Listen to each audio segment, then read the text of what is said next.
Hello everyone, welcome back to Sun की private classes. और आज हम करने वाले हैं methods of artificial insemination. AI. AI मतलब जो है इंसान इंसेमिनेट करेगा एनिमल को स्ट्रो के साथ या जो है सीमन के साथ। आर्टिफिशियली जो है हम उसको इंसेमिनेट करेंगे, मतलब administration of semen inside the animals female animals reproductive tract manually. तो एआई की जो है डेफिनेशन आ जाए तो ये वो आप लिख सकते हो। चलिए शुरू करते हैं। There are different methods of insemination in different species in animals. Example है जैसे कि स्पेकुलम मेथड है, विजाइनल मेथड है, रेक्टोविजाइनल मेथड है। अलग अलग स्पीसीज में अलग अलग मेथड यूज करते हैं। पहले ही बता देते हैं, स्पेकुलम मेथड जो है इसमें एक इंस्ट्रूमेंट यूज किया जाता है जिसको ये कुछ ऐसे तरीके का, ये पहले तो बंद होता है और विजाइना के अंदर ल्यूब्रिकेशन लगाने के बाद, मतलब ल्यूब वगैरह लगाने के बाद, ल्यूब्रिकेट जो है ल्यूब्रिकेशन के बाद इसको उसके अंदर जाके खोल देते हैं। इसके यहाँ कुछ है, या आप गूगल भी कर सकते हो इसकी फोटो। और खोलने के बाद जो है उसकी वो हमें उसकी जो ओस है, अच्छे से सर्विक्स का जो है माउथ हमें या उसकी एक्सटर्नल जो है ओस हमें दिख जाएगी। और वहां पर हम इंसेमिनेट जो है कर देंगे एनिमल को। इसके बाद हाँ, दूसरा विजेनल मेथड हम मोस्टली यूज करते हैं मेयर्स के अंदर। जो है एक इंसेमिनेटिंग ट्यूब जो लेते हैं और जो है हाथ ही, मतलब जो है एक इंसेमिनेटर अपना हाथ के साथ ही वो जो है कैथेटर या इंसेमिनेटिंग ट्यूब लेके और उसके बॉडी के अंदर या यूट्रस के अंदर जो है इंसेमिनेट करवाता है। रेक्टोविजाइनल मेथड, जिसमें एक हाथ हम जो है रेक्टम के अंदर इंसर्ट करते हैं, जिससे हम जो है अपनी सर्विक्स को जो है मैनिपुलेट करते हैं और साथ में एआई गन जो है वजाइना के थ्रू अंदर लेके जाते हैं और उसके बाद इंसेमिनेट करते हैं, जो कि आप लोगों ने देखा भी होगा। तो रेक्टो विजाइनल मेथड यही वाला है। रेक्टो एक हाथ रेक्टम में इंसर्ट करेंगे, दूसरा विजाइना के थ्रू हम एआई गन जो है पास करेंगे। इन कैटल, तो कैटल्स में जो है ये सबसे ज्यादा सेफ है और बेस्ट मेथड है इंसेमिनेशन का। कौन सा? In cattle, the safe and best method of insemination is rectovaginal method of insemination. Cow which is in heat is well controlled by placing it in Travis, जो है सिकंजे के अंदर हम इसको रखेंगे काऊ को, और अच्छे से कंट्रोल कर लेंगे जो भी हीट में होगी। The inseminator will get ready by wearing plastic apron, gum boots and gloves. तो जो इंसेमिनेटर है वो क्या क्या पहन लेगा? अपना एप्रन जो है वो डाल लेगा ताकि उसको उसकी बॉडी के ऊपर कोई भी जो है ना लगे, मतलब गोबर वगैरह कुछ भी गंदगी उसकी बॉडी पर ना लगे। गम बूट्स पहन लेगा, जो कि लंबे लंबे जो है बूट्स होते हैं ऐसे, वो पहन लेगा और साथ में जो है ग्लोव्स डाल लेगा। Semen स्ट्रो after throwing. थ्रोइंग क्या होता है कि जो सीमन की स्ट्रो है उसको हम डाल देते हैं गर्म पानी में, 37 से 38 डिग्री जो है गर्म पानी होता है उसमें 30 सेकंड के लिए हम जो है डाल देते हैं। तो सीमन स्ट्रो को जो है हम उसके अंदर गर्म पानी में डाल देंगे और वो फ्रीज जो सीमन था वो क्या है लिक्विड में बदल जाएगा और स्पम जो है उसके अंदर मोटाइल हो जाएगा। और फिर उसके बाद हम उसको स्ट्राइल जो एआई गन है उसके अंदर लोड करके और फिर क्या है उसके बाद जो है उसको लोड करके और मतलब एआई अपन कर देंगे उसकी, मतलब लोड करके रखेंगे। उसके बाद हम देखते हैं आगे इसमें क्या लिखा है। The inseminator will put insert the gloved hand into rectum after applying the soft soap। तो जो इंसेमिनेटर है वो क्या करेगा? ग्लोव्ड हैंड जो है वो यूज करेगा, मतलब हाथ में जो है ग्लोव पहन लेगा या स्लीव जो है वो पहन लेगा लेफ्ट हैंड पर, और वो फिर जो है रेक्टम के अंदर जो है हैंड जो है इंसर्ट करेगा। पर उससे पहले एक चीज याद रखनी है, वो क्या है कि या तो सॉफ्ट सोप से अप्लाई करना है उस ग्लोव के ऊपर, या फिर कुछ लुब्रिकेंट्स वगैरह जैसे सरसों का तेल हो गया या और लुब्रिकेंट्स भी यूज कर सकते हैं अपन on glove and backrake the animal. और एनिमल को के अंदर जो है हैंड इंसर्ट करेगा और धीरे धीरे उसके अंदर जो भी गोबर वगैरह है वो उंगलियों से थोड़ा थोड़ा साफ, मतलब बाहर करता रहेगा। बार बार बाहर हाथ बार बाहर और अंदर नहीं करेगा, वरना उसकी वजह से क्या होगा, बलूनिंग हो जाएगी, हवा जो है रेक्टम के अंदर जो है चली जाएगी और उससे फिर हम जो है अपनी सर्विक्स को पहचान नहीं पाएंगे कि हमारी सर्विक्स या वगैरह कहाँ है। और क्या करेगा फिर उसके बाद? Catch hold the cervix through the rectal wall. Rectum की जो वॉल है उसके साथ जो है उसको होल्ड करेगा सर्विक्स को। और सर्विक्स को इधर से फिर वो एआई जो गन लोड कर रखी थी उसको जो है सीमन स्ट्रो के साथ जो है वल्वर लिप्स के थ्रू 45 डिग्री के एंगल पर जो है विजाइना से होते हुए और सर्विक्स के अंदर लेके जाएगा। और जो है साथ में सर्विक्स के पास आएगा तो उसके अंदर जो है अलग अलग जो है अपने जो होते हैं इंटरलॉकिंग जो क्या बोलते हैं एनुलर रिंग्स हैं वो होंगी। तो उसके साथ हाथ के साथ जो मैनिपुलेट करता रहेगा और अंदर की तरफ जो है एआई गन को हम लेके जाएंगे। और सर्विक्स तक पहुंचने के बाद सीमन को वहीं सर्विक्स और यूट्रस के जो जंक्शन है वहां पर जो है डिपॉजिट कर देंगे। After depositing the semen gun is remove, deposit करने के बाद सीमन गन को है वो हम निकाल लेंगे और स्ट्रो को जो है एम्प्टी कर देंगे, सीथ को डिसऑर्डर कर देंगे, जो अपनी एआई गन में जो भी चीजें होती हैं उनको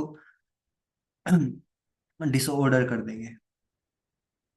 तो ये था अपना रेक्टोविजनल मेथड। इसके बाद स्पेकुलम मेथड। स्पेकुलम मेथड में क्या होता है, in this method speculum is placed in vagina. इस मेथड में जो है स्पेकुलम जो है विजाइना के अंदर हम रखेंगे, which provides passage outside to the site of insemination. जो कि क्या प्रोवाइड करेगा एक बार फिर से देखते हैं। In this method speculum is placed in the vagina of cow. Cow के अंदर तो मोस्टली कम ही यूज करते हैं क्योंकि इसमें जो है इन्फेक्शन होने का भय ज्यादा रहता है। Which provides the passage outside to site of insemination. Then inseminating tube is passed through the speculum and semen is deposited at the cervix. तो वही बात है, स्पेकुलम इंसर्ट करेंगे लुब्रिकेट करने के बाद, उसके बाद जो है उसको खोल देंगे थोड़ा, वो बिल्कुल जो है उसकी ओस हमें बाहर से दिखाई देगी। उसके अंदर फिर हम जो है कैथेटर या जो भी अपना इंसेमिनेटिंग ट्यूब है वो पास करेंगे वजाइना के थ्रू, और जो है सर्विक्स के ओस के एक्सटर्नल ओस के पास उसको डिपॉजिट कर देंगे। इसके बाद है वजाइनल मेथड। इसमें क्या होता है, hand is pass through the vagina, जो है हाथ जो पास किया जाएगा वजाइना के थ्रू, and inseminating tube is guided by hand. और जो इंसेमिनेटिंग ट्यूब है वो हाथ उसको गाइड करता रहेगा कि किधर लेके जानी है, to the site of insemination. और जहाँ पर भी साइट जो हमारी इंसेमिनेशन की साइट है वहां पर इसको हम सीमन को डिपॉजिट कर देंगे। Here there is risk of contamination and injury to female genitalia. इस केस में जो है कंटामिनेशन का जो है यानी कि इन्फेक्शन वगैरह का या जो है फीमेल जेनिटलिया को जो है इंजरी हो सकती है, इसका जो है भय बना रहता है। इसके बाद कुछ इंपॉर्टेंट पॉइंट्स देख लेते हैं।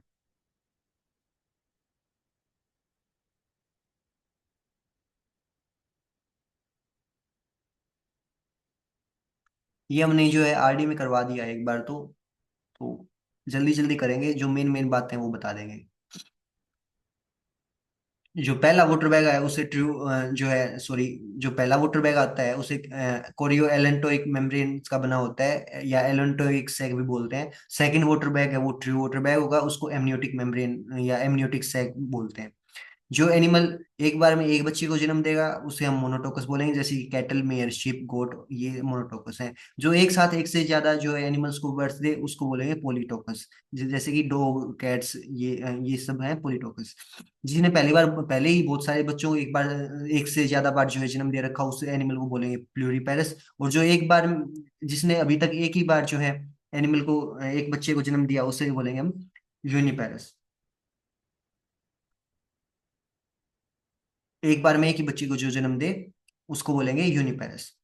पार्चुरेशन कब शुरू होता है, फीटस के अंदर जो है कोर्टिसोल हार्मोन्स रिलीज होंगे, उससे जो है पार्चुरेशन पार्चुरेशन जो है शुरू होता है। बयान तब शुरू होगा एनिमल जब जो है उसके अंदर जो फीटस है वो स्ट्रेस में आ जाएगा यूट्रस के अंदर रहते रहते, और उसके अंदर से जो है कोर्टिसोल्स जो है रिलीज होंगे, जिससे जो है पार्चुरेशन जो है उसका ऑनसेट होगा। प्लेसेंटा 8 से 12 घंटे के बाद पार्चुरेशन या काविंग के 8 से 12 घंटे के बाद जो है प्लेसेंटा बाहर आ जाना चाहिए।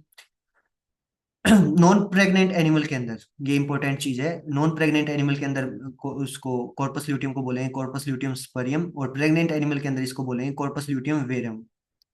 दोनों ये बातें याद रखनी है, कॉर्पस ल्यूटियम स्परियम और कॉर्पस ल्यूटियम वेरम। प्रेग्नेंट में वेरम और नॉन प्रेग्नेंट में स्परियम। प्राइमी पैरस उस एनिमल को बोलेंगे जो पहली बार ब्याने वाला हो। ये गलत लिख रखा है इधर, कई चीजें थोड़ी सी गलत है।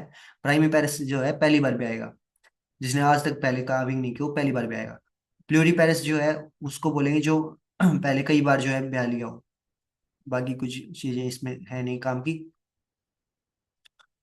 मेयर के अंदर जो है जैसे नॉर्मली क्या होता है, ओवरी के अंदर क्या होता है, भी अंदर की तरफ जो है मेडुला होता है और बाहर की तरफ जो है कोर्टेक्स होता है। मेडुला के अंदर क्या होते हैं, अपने जो भी नर्व्स हैं, ब्लड सप्लाई है या लिम्फेटिक वेसल्स हैं, वो सारी वेसल्स मेडुला के अंदर होती हैं। और फॉलिकल्स और कॉर्पस ल्यूटियम में बाहर की तरफ वाले एरिया जिसे हम कोर्टेक्स बोलते हैं उसके अंदर देखने को मिलती है। ये सब कंडीशन हमें देखने को मिलती है काऊ, शो, ह्यूमन, ईव, इन सब के अंदर। पर मेयर के अंदर उल्टा होता है। जो कोर्टेक्स है वो अंदर की तरफ होगा, और जो अपना जो है मेडुला है वो बाहर की तरफ होगा। इन्वर्जन हो जाएगा कोर्टेक्स और मेडुला का। मेयर के अंदर ओवुलेशन एक स्पेसिफिक साइट से होगा जिसे हम बोलते हैं ओवुलेशन फोसा। और pre ovulatory टर्शियल follicle blood vessels, कोई नहीं आगे चलते हैं। टेस्टिस डिटरमाइनिंग फैक्टर की हमने पहले बात कर ली है, यूट्राइन मिल्क की भी अपने पिछले वाले लेक्चर्स में बात कर ली है कि एक स्पेशल मिल्क होता है जो कि इम्प्लांटेशन से पहले न्यूट्रिशन जो प्रोवाइड करता है एम्ब्रियो को। टेस्टिस डिटरमाइनिंग फैक्टर की फुल फॉर्म बता रखी है बस यहाँ तो, टीडीएफ, टेस्टिस डिटरमाइनिंग फैक्टर, जो कि मेल्स के अंदर रिलीज होता है क्योंकि इसके अंदर एक्सवाई हार्मोन्स होते हैं जो कि एंटी मुलेरियन जो है डक्ट को, एंटी मुलेरियन हार्मोन जो है सीक्रेट करवाता है, जिससे फिर आगे चल के जो है मुलेरियन डक्ट वो डिस्ट्रॉय हो जाती है और मेल रिप्रोडक्टिव सिस्टम बढ़ना शुरू हो जाता है। Layer of scrotum in continuation, okay, ये देख लो एक बार। जो स्क्रोटम है, यानी कि जो अपना जिस सैक के अंदर जो है टेस्टिस हैं, उसकी बाहर से लेयर देखने को है। सबसे बाहर क्या होती है, स्किन होती है। फिर सुपरफिशियल डार्टस फेशिया यानी कि मसल्स होती हैं, डार्टस मसल। उसके अंदर जो है एक्सटर्नल स्पर्मेटिक फेशिया होता है। फिर क्रेमास्टर मसल्स होती हैं बीच में। फिर इंटरनल स्पर्मेटिक मसल्स या फेशिया होता है, और सबसे अंदर की तरफ ट्यूनिका वेजिनलिस, और वेजिनलिस के भी अंदर क्या होता है, ट्यूनिका एल्बुजिनिया। ट्यूनिका वेजिनलिस जो है वो पेरिटोनियम की जो है। इस पेरिटोनियम की वाला जो कवर है, जो हमारी एब्डोमिनल ऑर्गन्स को कवर करके जो पॉलीथीन रखता है एक तरीके से, वही पॉलीथीन जो है स्क्रोटम में आ जाता है, उसको बोलते हैं ट्यूनिका वेजिनलिस। फर्टिलाइजेशन, पोल्ट्री में फर्टिलाइजेशन इनफंडिबुलम में होता है। क्लिटोरिस इसका होमोलॉग होता है मेल पेनिस का। जिस टिश्यू से ये बना होता है वही उसी टिश्यू से जो है क्लिटोरिस जो है बना होता है। Anestrus during pregnancy is called gestational anestrus. तो प्रेगनेंसी के टाइम वाला एनेस्टेस को जेस्टेशनल एनेस्टेस बोलते हैं। वुम दूसरा नाम है यूट्रस का। गबर्नेकुलम जो है शॉर्ट होने लग जाता है, ये गबर्नेकुलम टेस्टिस हमने पहले भी समझा रखा है, जो कि खींच के जो है इसकी डिसेंडिंग को जो है गाइड करता है, टेस्टिस को डिसेंड करवाने में हेल्प करता है। तो between 7 to 12th week of week the gubernaculum shorten and pulls the testis, okay. Between third and seventh month the testis stay in the area of inguinal canal। तो 3 से 7 महीने के जो है जेस्टेशन पीरियड के टाइम पर जो है टेस्टिस इनग्वाइनल कैनाल के अंदर रहते हैं। उसके बाद जो है नीचे बर्थ के टाइम पर, या क्योंकि बर्थ के टाइम पर जो है एंड्रोजन हार्मोन जो पीक पर होता है उसके फीटस के अंदर, तो उसके इन्फ्लुएंस के अंदर जो है ये नीचे अपना डिसेंड कर जाते हैं। सर्टोली सेल्स जो हैं ब्लड टेस्टिस बैरियर बनाती हैं, ये भी हमने कवर कर रखा है पहले। अलग अलग स्पीसीज का ये है। इसमें सबसे बात ध्यान रखने की क्या है, एक तो रैम में सबसे कम वॉल्यूम होता है, ये इंपॉर्टेंट बात है। और सबसे ज्यादा होता है वो बोर में होता है, डोमेस्टिक एनिमल्स में। यही बाकी अपना देख लेना क्या चक्कर है इसमें, किसमें कितना होता है वो। सुपरफिटेशन। सुपरफिटेशन में क्या होता है कि एक एनिमल जो है पहले ही वो प्रेग्नेंट है, वो प्रेग्नेंट होते हुए वो हीट में आ जाए और उसकी मेटिंग करवा दी जाए, और वो फिर कंसेप्शन भी हो जाए, तो एक साथ उसके अंदर 2 फीटस हो गए, तो उस कंडीशन को क्या बोलेंगे, सुपरफिटेशन। ये नॉर्मली मल्टीपेरेस एनिमल जो एक साथ एक से ज्यादा जो है बच्चे अपने गर्भ के अंदर रखते हैं उनके अंदर देखने को मिलता है। यूनिपेरा में रेयरली देखने को मिलता है। सुपर फिकंडेशन, इसमें क्या होता है, जैसे कि बिच है, बिच में लंबा एस्ट्रस पीरियड होता है, तो और बहुत सारी जो है ओवम रिलीज होते रहते हैं उसके अंदर एस्ट्रस पीरियड के टाइम पर। तो इसमें क्या होगा कि अलग अलग मेल्स के साथ उसने कोपुलेशन किया, तो एक ही जो है फीमेल के अंदर जो है अलग अलग जो मेल्स के जो है बच्चे पैदा होंगे एक साथ में, तो उस कंडीशन को बोलेंगे सुपर फिकंडेशन। क्योंकि लंबा टाइम होता है तो अलग अलग मेल्स के साथ इसमें मेटिंग हो जाती है, और वो भी ज्यादा होते हैं, तो वो अलग अलग जो है पेरेंट्स या अलग अलग फादर के जो बच्चे होते हैं वो इसमें पैदा होते हैं। सुपर ओवुलेशन क्या होता है? एक साथ बहुत सारे जो है हॉर्मोन्स, जो एक्सोजीनियस हॉर्मोन्स होते हैं, जो बॉडी के बाहर से हम देते हैं हॉर्मोन्स, जैसे कि PMSG, pregnant mail serum gonadotropin, या ईसीजी जिसे बोलते हैं, equine chorionic gonadotropin.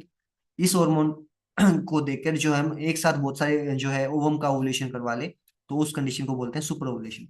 Primary Perez हमने पहले भी बता दिया कि एक पहली बार जो ब्याएगी वो। प्लूरी पैरेस जो कई बार ब्या ली है। नली पैरेस या नली पैरा जो आज तक एक बार भी नहीं ब्याई है। वही चीजें फिर से हैं। ये अपना जो है स्पर्म का जो है डायग्राम है, याद रख सकते हो आप।